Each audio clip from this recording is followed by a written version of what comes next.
20th of December 2018 marks the 50th anniversary of the closure of the Trinidad Government Railway. Hi, I'm Glen, and this is the story of the railway that built much of the Trinidad that we know today. This video is dedicated to all those men and women who built, worked and died serving the railways of Trinidad. The TGR, unlike many other British West Indian railways, was a government concern from the very beginning. There had been two early attempts at establishing a railway in Trinidad by private companies in 1845. However, both failed to agree financial terms with the Legislative Council and were accordingly rejected. The first tramway was a 6.5-mile line built in stages by a series of sugar plantations with the purpose of moving sugarcane to factory and manufactured sugar to the coast for onward shipment by sea. This was the Supero tramway in the south of the island, running between San Fernando and the mission of Savannah Grande, which later became Prince's Town. This line initiated a passenger service in 1859, having begun as a very short estate tramway around 1839. With the failure of the two early railway companies, both of whom had been competing for the right to establish a trunk line between Port of Spain and San Fernando in 1845, Trinidad remained without a public railway for over 30 years. The Trinidad government finally decided to do something, and in 1870 the matter was once again at the forefront of debate. A decision to build a railway was taken in 1871, and finance was to be raised through government ordinance upon debentures issued to the government-owned railway department. The first line was the Port of Spain to Arima line, and it opened in 1876. The Port of Spain to Arima railway was very successful and from the outset proved remunerative, exceeding all expectations. The initial loan of £150,000 granted in 1873 was repaid in full plus interest, and the railway made a decent profit. Early success encouraged the construction of more lines across the island. St. Joseph to Cuba in 1880, with extension to San Fernando in 1882, became known as the San Fernando Extension Railway. The purchase of two tramways in 1879 for future expansion saw the government purchasing the San Fernando and Guayacara tramways. The Guayacara tramway was converted to a railway between Marabella Junction, 1 mile north of San Fernando, to Prince's Town in 1884. This line became known as the Guayacara Railway Extension. In 1897, the Arima line was extended eastwards to Sangre Grande and became the Sangre Grande Extension Railway. The Tabaquite Railway Extension from Jerningham Junction in central Trinidad was built in 1898. These lines enjoyed relative levels of success, but the TGR overall was profitable for a very long time as the railway opened up new areas of the country hitherto void of proper communication. With the relative success of the Trinidad Government Railway, the company in the early years had been the pride of the colonial government and seemed to go from strength to strength. In 1903, a new terminus station in Port of Spain was called for, as were new extensions to those areas without a rail connection, namely the south and southeasterly districts of the island. Debate, generally about where to build first, started in 1903 and carried on for several years. Agreement was finally reached in 1910 for the construction of two lines at the same time, Rio Claro from Tabaquite and Siparia from San Fernando. Part of the argument against the expansion was regarding the financial ambiguity of both schemes.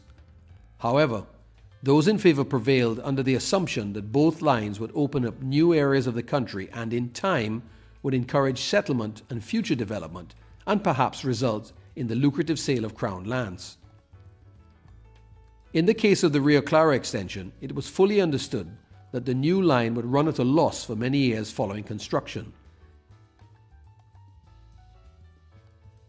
This was documented and accepted by the government administration of the day.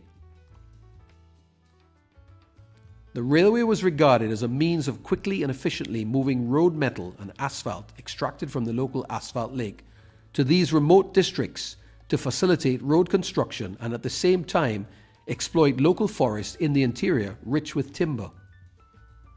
In Siparia, the argument for railway extension became even more compelling once crude oil had been discovered in large quantities across the southern districts. The Siparia extension opened in November of 1913 and the Rio Claro extension opened in September of the following year, 1 month after the outbreak of the Great War. The cost of building both lines and associated equipment amounted to around £400,000. The railway proved to be an indispensable asset during the Great War when almost everything was rationed or not available. The new railway station at Port of Spain, which had already begun construction in 1914, had to be put on hold and was not eventually completed until 1924. By 1915, the government railway totaled 123.5 miles of line, and, despite plans for further expansion of the network, this would remain the full extent of the government railways in Trinidad. After the Great War, the TGR was in a rundown condition and declining in the face of economic depression, with stiff competition from a rapidly expanding road infrastructure. Both the Siparia and Rio Claro extensions were of great strategic importance to the government and people of Trinidad. New cultivation areas sprung up along the lines with associated increase in population. However, as had been forecast, both lines struggled financially, and so did the TGR after 1920, at which point Trinidad had over 2,000 road vehicles. Earlier plans to extend both lines toward the coast were quickly abandoned. Ironically, the railway had previously profited from the transportation of material and equipment for road building, but now this system began to deprive the TGR of its very own revenue. Until 1920, receipts from the TGR exceeded the working expenditure by £788,551. But from 1921 to 1925, the cost of upkeep exceeded receipts by £216,245.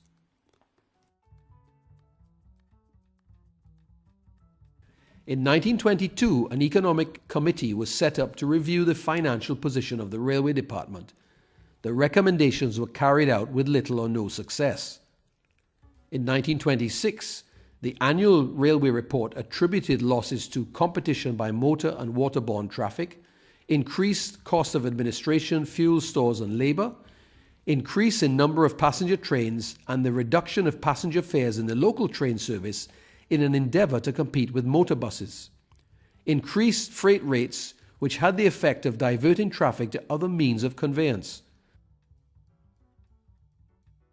The railway never recovered financially, but nevertheless continued in operation despite 3 more economic reports over the years following 1922.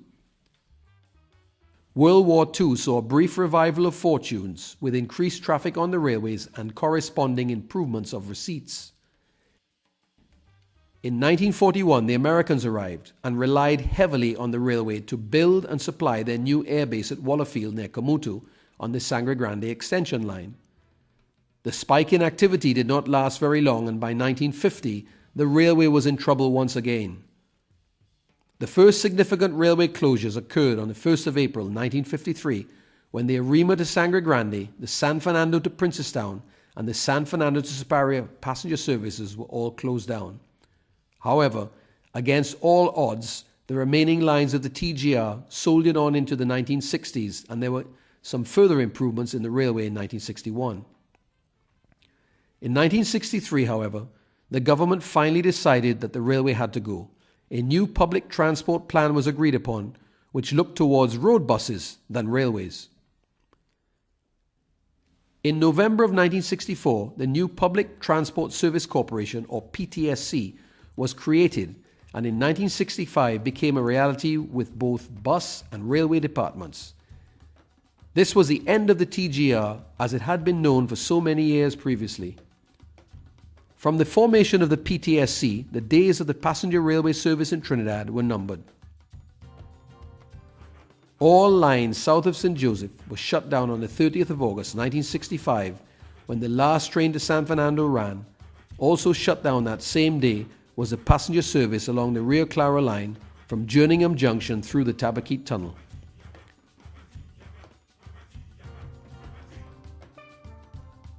The Arima line proved more difficult to close, and this line carried on for 3 more years until 1967, when an adequate replacement bus service was in place. Final closures came in sectors, starting with the Tunapuna to Arima on Saturday 18th of February 1967, when the last train ran from Port of Spain to Arima, hauled by engine number 28. In August of 1967, the PTSC donated locomotive number 11 to the city of San Fernando as a museum piece on the 5th anniversary of Trinidad's independence. In December of 1968 came the closure of the St. Joseph Tunapuna section on Saturday 7th, followed closely by the San Juan to St. Joseph section on Friday 20th of the same month. The final curtain fell on Saturday, December 28th, when the last ever passenger train ran in Trinidad. The final train was hauled by locomotive number 42, driven by Western Rock and fireman Errol Perry. The end was marked with mixed emotions. The young celebrated in carnival fashion, while the owner generation wept, wondering whether it was the biggest mistake that the authorities could ever make. The Trinidad Government Railway had carried passengers for over 90 years and was once the most popular and speedy form of modern transport. Her carriages once carried all levels of society, including governors and even royalty, but in the end, she became a relic of a glorious bygone age, unable to match the versatility and convenience of modern-day road vehicles. The 20th of December 1968 marks the end of a wonderful era of Trinidad's transport history.